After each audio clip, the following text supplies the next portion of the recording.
कहानी शुरू होती है साल 2050 से, जहां टाइम ट्रैवल अब कोई सपना नहीं बल्कि हकीकत बन चुका था। इंसानों ने वक्त को अपनी मुट्ठी में करने की ताकत पा ली थी। इसी दौर में भविष्य के आसमान को चीरता हुआ एक एडवांस स्पेसशिप पूरी रफ्तार से भागा जा रहा था। ठीक उसके पीछे एक शिकारी जहाज साए की तरह लगा हुआ था, जो उसे छोड़ने को तैयार नहीं था। आगे वाले जहाज में बैठा एडम बुरी तरह जख्मी था। चोट के कारण उसके हाथ कांप रहे थे और सांसें उखड़ रही थी। पीछे वाले जहाज से उसे बार बार रुकने की वार्निंग मिल रही थी, पर एडम ने सब कुछ सुना कर दिया। उसने अपने जहाज की पल्स मशीन चालू की और अंतरिक्ष के सन्नाटे में एक जोरदार पावर छोड़ी। देखते ही देखते सामने एक विशाल वार्म होल, एक जादुई दरवाजा खुल गया। इससे पहले कि कोई उसे रोक पाता, एडम अपने जहाज के साथ उसमें समा गया और अगले ही पल वो रास्ता और जहाज दोनों गायब हो गए। अब कहानी हमें सीधा साल 2022 में ले आती है। एक स्कूल में छोटा एडम कुछ लड़कों से जान बचाकर भाग रहा है, पर वे उसे पकड़कर बुरी तरह पीट देते हैं। थोड़ी देर बाद जब उसकी माँ स्कूल आती है तो प्रिंसिपल उल्टा एडम को ही गलत बताने लगते हैं। घर लौटते वक्त माँ उसे काफी डांटी है, जिस पर छोटा एडम दुखी होकर कहता है कि अगर पापा होते तो मुझे जरूर समझते। असल में एडम के पिता की 1 साल पहले एक एक्सीडेंट में मौत हो गई थी। रात होते ही एडम की माँ किसी दोस्त से मिलने बाहर चली जाती है। घर में एडम और उसका कुत्ता अकेले थे। एडम वीडियो गेम खेल ही रहा था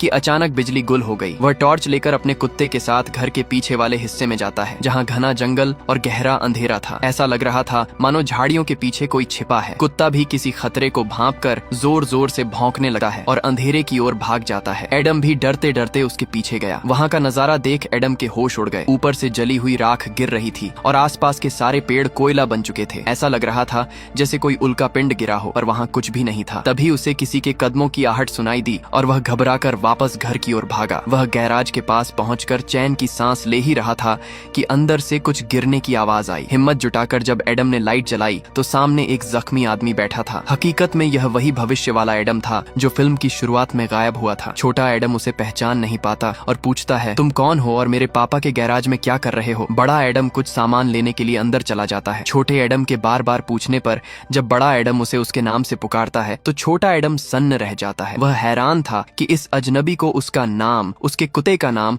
और घर की हर बात कैसे पता है। यहाँ तक कि उसके हाथ में वही घड़ी थी जो एडम के पास थी। तब बड़ा एडम खुलासा करता है कि मैं ही तुम्हारा भविष्य हूँ। दोनों जंगल की ओर निकलते हैं, जहाँ बड़ा एडम बताता है कि उसे दरअसल साल 2018 में जाना था, पर गलती से वह 2022 में आ गया। जब छोटा एडम उसके यहाँ आने की वजह पूछता है तो वह इसे एक राज बताता है। वह अपने ब्रेसलेट का बटन दबाता है और पेड़ों के ऊपर छिपा हुआ वही एडवांस जहाज धीरे धीरे दिखने लगता है। चोट की वजह से बड़ा एडम उसे चालू नहीं कर पा रहा था, क्योंकि वह जहाज पायलट की सेहत ठीक होने पर ही एक्टिव होता था। तब बड़ा एडम छोटे एडम से मदद मांगता है और उसे लॉकेट का बटन दबाने को कहता है। जैसे ही छोटे एडम ने बटन दबाया, वह जादुई जहाज पूरी तरह सबके सामने आ गया। ऐसा इसलिए हुआ क्योंकि तकनीक के हिसाब से दोनों एडम एक ही इंसान थे, और चूंकि छोटे एडम को कोई चोट नहीं लगी थी, इसलिए जहाज ने उसे अपना असली मालिक मानकर सिग्नल स्वीकार कर लिया। जहाज से एक छोटा सा प्लेटफॉर्म नीचे आया, जिस पर सवार होकर दोनों एडम अंदर पहुंच गए। बड़े एडम ने जब सिस्टम चेक किया तो पता चला कि जहाज काफी डैमेज हो चुका है। उसने सेल्फ रिपेयरिंग मोड ऑन कर दिया और छोटे एडम से कहा कि अब बस इसके ठीक होने का इंतजार करना होगा। इसके बाद दोनों वापस नीचे आए। बड़ा एडम अपने पिता के पुराने गैराज में आराम करने चला गया और छोटे एडम को समझाकर घर भेज दिया कि माँ के आने से पहले वहाँ पहुँच जाओ और उन्हें कुछ मत बताना। थोड़ी देर में माँ घर लौटी तो एडम सोफे पर अपने कुत्ते के साथ बैठा था। माँ का दोस्त डेरेक उनका सामान लौटाने आया था, जो वह गाड़ी में भूल गई थी। छोटा एडम डेरेक को पसंद नहीं करता था, इसलिए उसने उसे माँ से दूर रहने को कह दिया। एडम के इस बर्ताव से माँ का दिल टूट गया और वह उदास होकर घर के पीछे चली गई, जबकि बड़ा एडम गैराज की खिड़की से चुपचाप अपनी माँ को मायूसी में देख रहा था। अगली सुबह काम पर जाते वक्त माँ ने एडम से प्यार से पूछा कि कोई जरूरत हो तो फोन करना, पर छोटे एडम ने फिर बदतमीजी से मना कर दिया। असल में पिता की मौत के बाद से एडम अपनी माँ से चिढ़ा हुआ रहता था। गैराज में जब बड़ा एडम चोट पर दवा लगा रहा था तो छोटे एडम ने फिर सवालों की झड़ी लगा दी। परेशान होकर बड़ा एडम दवा लेने बाहर जाने लगा। छोटे एडम ने टोका कि इन फटे कपड़ों में जाने के बजाय वह पिता के कपड़े क्यों नहीं पहन लेता। अलमारी खोलते ही बड़े एडम ने देखा कि पिता के जाने के 1.5 साल बाद भी माँ ने उनके कपड़े नहीं हटाए थे। जब छोटे एडम ने माँ की बुराई की तो बड़े एडम को गुस्सा आ गया। उसने छोटे एडम को समझाते हुए कहा, तुम्हें अपनी माँ की कद्र करनी चाहिए। वह हर दिन टूटे दिल के साथ उठती है और सिर्फ तुम्हारा ख्याल रखती है, जबकि उनका ख्याल रखने वाला कोई नहीं है। आने वाले 30 सालों तक तुम खुद को कोसोगे कि तुमने माँ के साथ अच्छा व्यवहार क्यों नहीं किया। ये सुनकर छोटा एडम चुप हो गया और उसे याद दिलाया कि आखिर वे दोनों एक ही तो हैं। इसके बाद बड़ा एडम अपने पिता की जैकेट पहनकर छोटे एडम के साथ मेडिकल स्टोर के लिए निकला। रास्ते में उसने बताया कि वह असल में किसी खास इंसान को ढूंढने निकला है और उसे 2018 में पहुंचना था, पर गलती से से यहाँ आ गया। उसने यह भी बताया कि वह अपने समय से यह यान चुरा कर भागा है। बड़े एडम ने आगे की कहानी सुनाते हुए बताया कि जब वह भविष्य में अपना यान चुरा कर भाग रहा था तो उसे गोली लग गई थी। काफी खून बहने की वजह से उसकी हालत खराब थी और उसी आपाधापी में उसने गलत डेटा भर दिया, जिससे वह 2018 के बजाय 2022 में आ गिरा। एडम छोटे एडम से कुछ पैसे लेता है और दवाइयां खरीदने के लिए मेडिकल स्टोर के अंदर चला जाता है। तभी बाहर स्कूल वाले वही बदमाश लड़के फिर से छोटे एडम को घेर लेते हैं और उसे परेशान करने लगते हैं। जब बड़ा एडम बाहर आता है तो वह उन्हें देखकर मुस्कुराता है और कहता है, मुझे याद है तुम दोनों ने मुझे बहुत तंग किया था। वह छोटे एडम को समझाता है कि डर कर भागने के बजाय उनका सामना करो, लेकिन छोटा एडम एक बार फिर उनसे बुरी तरह पिट जाता है। मायूस होकर छोटा एडम वहाँ से हटने लगता है। तब बड़ा एडम उन लड़कों को आखिरी वार्निंग देता है कि अगर अब एडम को हाथ भी लगाया तो अंजाम बुरा होगा। घर पहुंचकर छोटा एडम खुद को गैराज में बंद कर लेता है और बड़े एडम पर गुस्सा करता है कि उसने उसकी मदद क्यों नहीं की। बड़ा एडम शांति से उसे समझाता है कि उस पिटाई ने ही मुझे आज इतना मजबूत बनाया है, अगर मैं बीच में आता तो शायद हमारा भविष्य ही बदल जाता। वह छोटे एडम से माफी मांगता है। तभी छोटा एडम गैराज के अंदर से एक फोटो दिखाकर पूछता है कि यह लड़की कौन है। बड़े एडम की आंखों में नमी आ जाती है। वह बताता है कि यह उसकी पत्नी लोरा बोन है, पर दुख के साथ कहता है कि अब वह उसके साथ नहीं है। इसके बाद बड़ा एडम एक कैफे में बैठ जाता है जहाँ इत्तेफाक से उसकी माँ एली भी आ जाती है। दोनों में बातचीत शुरू होती है और एली अपना दुखड़ा रोते हुए कहती है कि उसका बेटा उससे नफरत करता है। बड़ा एडम उसे दिलासा देते हुए कहता है कि दुनिया में कोई भी बेटा अपनी माँ के बिना नहीं रह सकता। आप एक बेहतरीन माँ हैं और आपका बेटा आपसे बहुत प्यार करता है। बस अभी वह यह बात समझ नहीं पा रहा। एली को इस अजनबी की बातों में कुछ अपनापन लगता है। जब तक वह कुछ समझ पाती एडम वहाँ से जा चुका था, पर एली को कहीं न कहीं एहसास होने लगा था कि वह शख्स कोई और नहीं बल्कि उसका अपना बेटा ही था। कहानी में नया मोड़ तब आता है जब एक झील के ऊपर एक विशाल और खतरनाक जहाज दिखाई देता है। ये जहाज मायाच का था जो भविष्य से एडम का पीछा करते हुए यहाँ तक आ पहुंची थी। वह अपने सैनिकों को हुक्म देती है कि किसी भी कीमत पर एडम को ढूंढ कर निकाला जाए। उधर दोनों एडम खाना खा रहे होते हैं और छोटा एडम अपनी होने वाली पत्नी लोरान के बारे में पूछने लगता है। बड़ा एडम पुरानी यादों में खो जाता है और बताता है कि उनकी मुलाकात कॉलेज में हुई थी। फिर वह एक बड़ा राज खोलता है। लोरा और एडम दोनों सोरियन नाम की कंपनी के लिए काम करते थे। लोरा भी एक टाइम ट्रैवलर थी जो एक मिशन पर गई तो सही, पर कभी वापस नहीं लौटी। कंपनी ने झूठ फैलाया कि लोरा अपना जहाज नहीं संभाल पाई और हादसा हो गया, लेकिन बड़ा एडम जानता था कि लोरा दुनिया की सबसे बेहतरीन पायलट थी। उसे शक था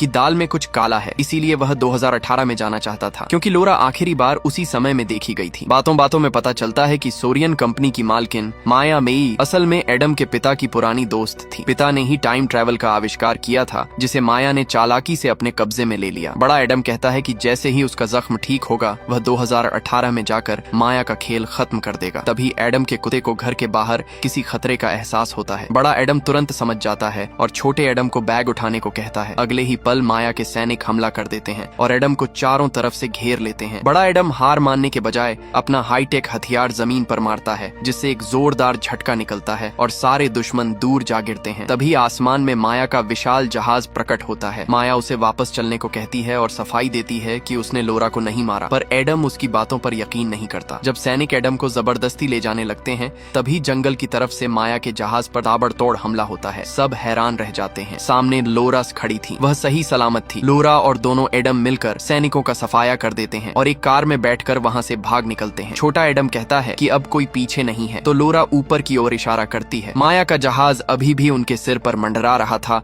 और लगातार बम बरसा रहा था। जैसे तैसे वे जंगल के रास्तों से होते हुए एक झील के किनारे बने सुनसान घर में शरण लेते हैं। वहाँ लोरा बताती है कि वह 2018 में एक खास जांच के लिए आई थी। उसे पता चला था कि माया ने अपने अतीत पास्ट में जाकर खुद को भविष्य की सारी जानकारियां दे दी थी, ताकि वह कंपनी के शेयर संभाल सके और उन नेताओं को रास्ते से हटा सके जो भविष्य में टाइम ट्रैवल प्रोग्राम में बाधा बनते। लोरा ने जब यह सच जानना चाहा तो माया ने उसका जहाज तोड़ दिया और वह यहीं फंस गई। उसे यकीन था कि एक दिन एडम उसे ढूंढते हुए जरूर आएगा। जब छोटा एडम पूछता है कि 2050 में दुनिया कैसी है, तो बड़ा एडम एक उदास मुस्कान के साथ कहता है, तुमने टर्मिनेटर फिल्म देखी है ना, बस समझ लो वहाँ के हालात उससे भी ज्यादा भयानक हैं। लोरा एडम को समझाती है कि अगर भविष्य को बचाना है तो तुम्हें साल 2018 में जाकर टाइम ट्रैवल के आविष्कार को ही रोकना होगा। एडम घबरा जाता है। उसे डर है कि अगर इतिहास बदला तो वह और लोरा कभी मिल ही नहीं पाएंगे, पर लोरा यकीन दिलाती है कि किसी न किसी मोड़ पर वे दोबारा एक दूसरे को ढूंढ ही लेंगे। तभी अचानक दुश्मन के आने का सायरन बजता है। माया ने उन्हें ढूंढ लिया था। लोरा खुद को खतरे में डालकर दोनों एडम को जहाज की तरफ भेज देती है और अकेले मुकाबला करने रुक जाती है। एडम उसे छोड़ना नहीं चाहता, पर लोरा उसे आखिरी विदाई देकर वहाँ से निकाल देती है। तभी एक जोरदार जोरदार धमाका होता है और माया का विशाल जहाज लोरा पर हमला कर देता है। जंगल के बीच भागते हुए दोनों एडम फैसला करते हैं कि अब सिर्फ उनके पिता ही इस मुसीबत का हल निकाल सकते हैं। वे अपने यान में सवार होकर आसमान की ऊंचाइयों की ओर बढ़ते हैं, जहां माया का जहाज उनका पीछा करते हुए अंधाधुंध फायरिंग शुरू कर देता है। एडम बड्डी चालाकी से पल्स मशीन को रीलोड करता है ताकि वह 2018 में छलांग लगा सके। ठीक उसी वक्त माया का जहाज उनके बिल्कुल सामने आ जाता है। टक्कर होने ही वाली होती है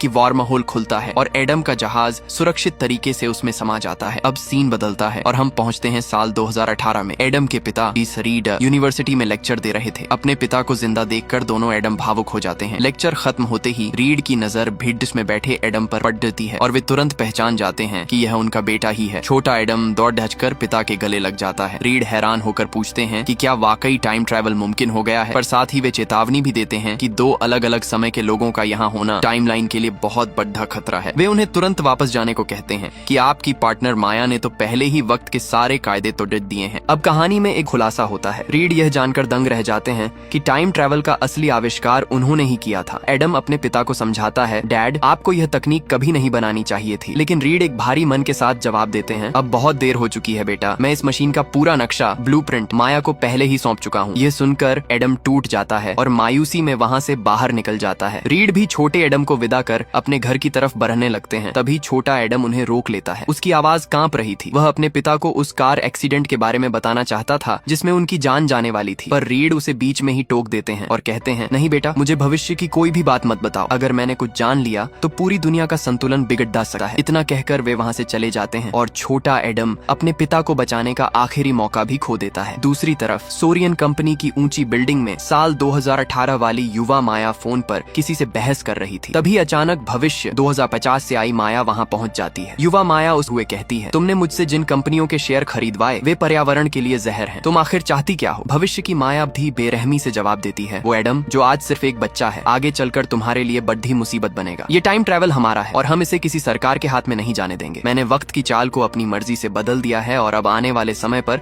सिर्फ मेरा राज होगा। इधर दोनों एडम सोरियन कंपनी के हेडक्वार्टर पहुंच जाते हैं। बड्डा एडम बताता है कि इसी जगह पर दुनिया का सबसे बड़ा इलेक्ट्रोमैग्नेटिक एक्सीलरेटर लगा है जो समय यात्रा को मुमकिन बनाता है। उनका मकसद साफ था, इस मशीन को हमेशा के लिए तबाह करना ताकि वक्त का गलत इस्तेमाल रुक सके। बड़ा एडम बिल्डिंग के अंदर कदम बढ़ाता है और ईयरफोन के जरिए छोटे एडम से तालमेल बिठाता है। तभी अचानक सोरियन के हथियारों से लैस गार्ड्स उसे चारों तरफ से घेर लेते हैं। छोटा एडम तुरंत ड्रोन का कंट्रोल अपने हाथ में लेता है और एक जोरदार शॉक वेव छोड़ता है जिससे सारे सैनिक हवा में उड़ जाते हैं। इसी बीच एडम दुश्मनों का सफाया करना शुरू करता है। तभी बिजली की रफ्तार से एक और कार आती है और उस गाड़ी को जोरदार टक्कर मारकर एडम की जान बचा लेती है। कार से उनके पिता रीड हान बाहर निकलते हैं। वे बड्डे एडम को डांटे हुए कहते हैं, तुमने यहाँ गदर मचा रखा है और इस छोटे बच्चे को भी इस खतरे में घसीट लिया। फिर वे गंभीर होकर कहते हैं कि बिना उनकी मदद के उस मशीन एक्सीलरेटर को खत्म करना नामुमकिन है क्योंकि उसके बनाने वाले वही हैं। एडम अपने पिता के साथ सोरियन की इमारत के अंदर दाखिल होता है। रीड समझाते हैं कि सिर्फ मशीन तोड़ देने से कुछ नहीं होगा क्योंकि कंपनी के पास इस तकनीक का पूरा फॉर्मूला और ब्लूप्रिंट एक हार्ड ड्राइव में मौजूद है। अगर वो बच गई तो वे इसे दोबारा बना लेंगे, इसलिए उस हार्ड ड्राइव को नष्ट करना सबसे जरूरी है। वे लिफ्ट से उस गुप्त कमरे चैम्बर में पहुंचते हैं जहां वह विशाल मशीन दहाड़ दे रही थी। रीड फुर्ती से हार्ड ड्राइव निकाल लेते हैं, लेकिन तभी दरवाजा खुलता है और दोनों माया, पुरानी और नई, वहां आ धमकती हैं। भविष्य वाली माया छोटे एडम के सिर पर बंदूक रख देती है। एडम से हार्ड ड्राइव मांगती है। माहौल में भारी तनाव होता है, पर एडम घबराने के बजाय छोटे एडम को एक गुप्त इशारा करता है। छोटा एडम पलक झपकते ही माया का हाथ ऊपर की तरफ झटका देता है। उसी पल गोली चलती है और सीधे एक्सीलरेटर की मशीन से जा टकराती है। मशीन की दीवार में एक भयानक दरार पड़ जाती है और पूरे चैम्बर में ऊर्जा का एक जबरदस्त सैलाब उमड़ पड़ता है। अगले ही पल एडम की जैकेट के बटन एक एक करके उस एक्सीलरेटर की ओर खींचने लगते हैं, मानो वहाँ कोई ताकतवर ब्लैक होल बन गया हो। लोहे की हर चीज उस मशीन की तरफ खींची चली जा रही थी। माया के सैनिक जिन्होंने लोहे के भारी कवच पहन रखे थे, वे तिनकों की तरह हवा में उड़कर सीधे एक्सीलरेटर के अंदर समा गए। इसी बीच एक सैनिक छोटे एडम को जकड़ लेता है और दोनों हवा में खींचते हुए दीवार से जा टकराते हैं। तभी सुरक्षा सिस्टम एक्टिवेट होता है और चैम्बर के सारे दरवाजे लॉक हो जाते हैं। अब सब अंदर कैद हो चुके थे। रीड किसी तरह छोटे एडम को बचाने की कोशिश करते हैं। तभी छोटा एडम अपने हाईटेक ड्रोन ग्लव्स का इस्तेमाल कर उस सैनिक पर वार करता है और फिसल कर नीचे आ जाता है। दूसरी तरफ एडम माया के एक आदमी से जान लगाकर मार रहा था, पर वह कमजोर होने लगता है। छोटा एडम मदद के लिए आता है और उस आदमी को चुनौती देता है, क्या कभी किसी बच्चे से पिटे हो? लेकिन वह आदमी उसे एक थप्पड़ में गिरा देता है। एडम उसे रोकने की पूरी कोशिश करता है तभी उसकी नजर एक्सीलरेटर के गुरुत्वाकर्षण से टूटते हुए लोहे के भारी दरवाजे पर जाती है। जैसे ही मौका मिलता है बड़ा एडम उस आदमी को दरवाजे के टूटे हिस्से की तरफ धकेल देता है और वह सीधे एक्सीलरेटर में जाकर समा जाता है। इस टक्कर से एक्सीलरेटर पूरी तरह बेकाबू हो जाता है और चीजों को और भी ज्यादा ताकत से अपनी ओर खींचने लगता है। रीड साफ कर देते हैं कि अब सिस्टम फेल हो चुका है और इसे कंट्रोल करना नामुमकिन है। तभी वहाँ दोनों माया आ पहुँचती हैं। युवा माया बंदूक तानकर रीड से हार्ड ड्राइव मांगती है पर रीड मना कर देते हैं। भविष्य की माया उसे गोली चलाने को उकसाती है पर जब जवान माया हिचकिचाती है तो भविष्य की माया खुद बंदूक छीन लेती है। वह ठंडी आवाज में धमकी देती है, हार्ड ड्राइव दे दो वरना मैं ट्रिगर दबा दूंगी। रीड उसे बातों में उलझाए रखते हैं पर अंत में माया गोली चला ही देती है। गोली रीड की तरफ बढ़ती है लेकिन एक्सीलरेटर की चुंबकीय शक्ति के कारण वह हवा में अपनी दिशा बदल लेती है और सीधे बगल में खड़ी युवा माया की छाती को चीर देती है। जवान माया की मौके पर ही मौत हो जाती है। रीड भविष्य की माया की आंखों में देखते हुए कहता है, तुम कभी विज्ञान की असली ताकत को समझ ही नहीं पाई। उसी पल भविष्य वाली माया का शरीर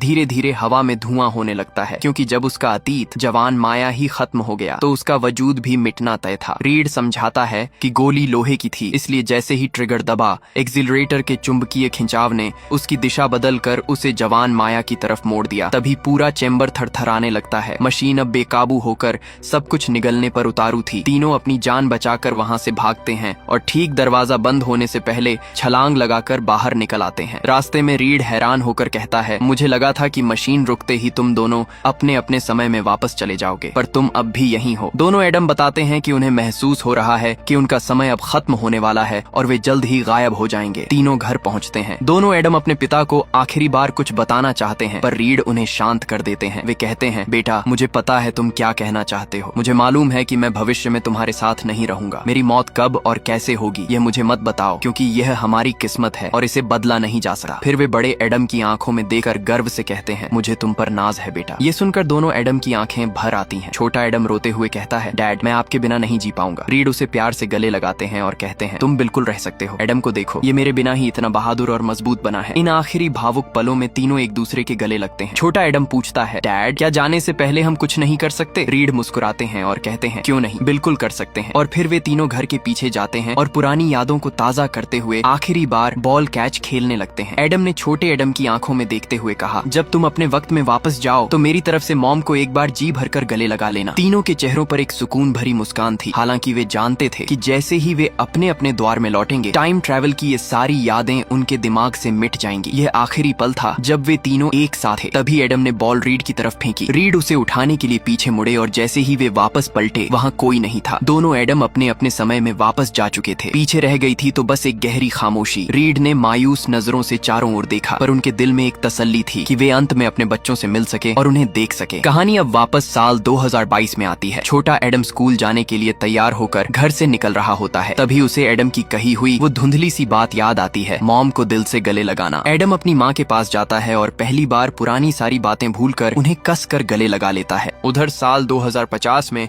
एडम यूनिवर्सिटी में एक लेक्चर के दौरान बैठा होता है। तभी वहाँ लोरा की एंट्री होती है। हालांकि वे एक दूसरे को पहचानते नहीं थे लेकिन किस्मत ने उनके मिलने का रास्ता फिर से बना दिया था। उनकी दोबारा दोस्ती हो जाती है और इसी खूबसूरत अंत के साथ यह कहानी यहीं खत्म होती है। अगर आपको यह वीडियो पसंद आई हो और कमेंट में टाइम ट्रैवल मूवीज में जरूर लिखें।